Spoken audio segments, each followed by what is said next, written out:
Saudara, Bank Indonesia menjangkau wilayah 3T, terluar, terdepan, dan terpencil di Pulau Kalimantan untuk misi mengedarkan rupiah kepada masyarakat. Butuh perjalanan panjang agar rupiah layak edar sampai di tangan masyarakat yang tinggal di wilayah 3T, khususnya di pulau-pulau Provinsi Kalimantan Utara. Nah, bagaimana proses perjalanan rupiah sampai ke wilayah 3T? Jurnalis Kompas TV Dian Silitonga dan juru kamera Bondan Wicaksono akan menceritakannya untuk Anda. Bank Indonesia sampai di pulau terluar Kalimantan Timur, Pulau Maratua, untuk misi mengedarkan rupiah bagi masyarakat yang ada di wilayah 3T. Nah, masyarakat nantinya berkesempatan untuk menukarkan rupiah yang mereka punya, yang kondisinya sudah lama, rusak, dengan rupiah yang baru dan tentu saja layak edar. Nah, saat ini saya sudah bersama dengan pimpinan rombongan ekspedisi rupiah berdaulat Kaltara 2024 dengan Mas Aris Candrawijaya. Mas, langsung saja, kenapa sih perlu dilakukan penukaran rupiah di wilayah 3T? Oke, pertama saya jelaskan dulu mengapa perlu layanan penukaran.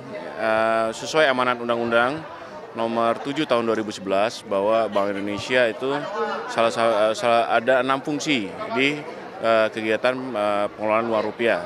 Salah satunya di pengedaran.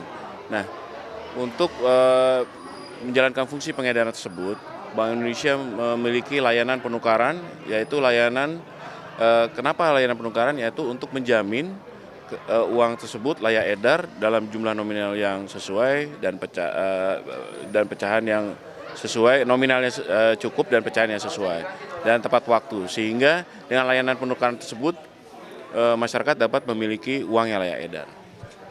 Kalau gitu syarat atau kriteria uang yang bisa ditukar itu seperti apa sih, Mas? Ya, kriterianya adalah uang tersebut bentuk fisiknya harus lebih besar dari 2/3. Kemudian dia adalah satu kesatuan, jadi walaupun nomor serinya tidak terdapat, namun kalau dia satu kesatuan dan fisiknya 2/3 itu dapat penggantian. Dia boleh juga tidak satu kesatuan, misalkan terdiri dari 2 bagian, namun harus terdapat nomor seri dan fisiknya harus lebih besar dari 2/3, baru bisa diganti. Memang kenapa sih, Mas, masyarakat harus menukarkan uang lama? Emang apa dampak dan resiko bagi masyarakat kalau terus memegang uang lama? Yang pertama, misalkan masyarakat memegang uang yang rusak maupun lusuh. Yang pertama jelas bahwa kita susah mengenali ciri-ciri keasliannya. Jadi misalkan uang itu rusak, jadi bila bertransaksi kan susah kan. Kemudian menimbulkan keraguan-raguan untuk bertransaksi. Jadi uang ini asli atau tidak gitu ya. Kemudian apakah uang ini benar ciri-cirinya, apakah uang tersebut dapat dikenali dengan mudah. Itu yang kedua. Kemudian yang ketiga, kalau uang rusak itu seringkali dapat kuman-kuman di situ. Jadi baginya masyarakat agar segera menukarkan uang yang tidak layak edar kepada Bank Indonesia. Mas, dikemanakan nantinya uang yang sudah ditukarkan ini, uang-uang rusak ini oleh Bank Indonesia? Sebagaimana amanat undang-undang tadi, Undang-Undang Nomor 7 Tahun 2011, Bank Indonesia diamanatkan untuk salah satu fungsinya itu dapat memusnahkan uang tersebut. Jadi uang yang rusak tadi kita tukar dengan yang layak edar dan kita musnahkan. Kemudian, Mas, ini yang menarik kan juga menjangkau wilayah 3T. Nah, apa sih tantangan yang dialami oleh tim ekspedisi untuk memastikan rupiah ini bisa sampai ke wilayah-wilayah 3T? Oke, tantangannya itu ada 2. Yang pertama dari sisi moda transportasi. Misalkan kalau dari 3T kan mungkin moda transportasi itu tidak tersedia dan terbatas. Kemudian dari sisi kondisi alamnya, cuacanya, geografisnya.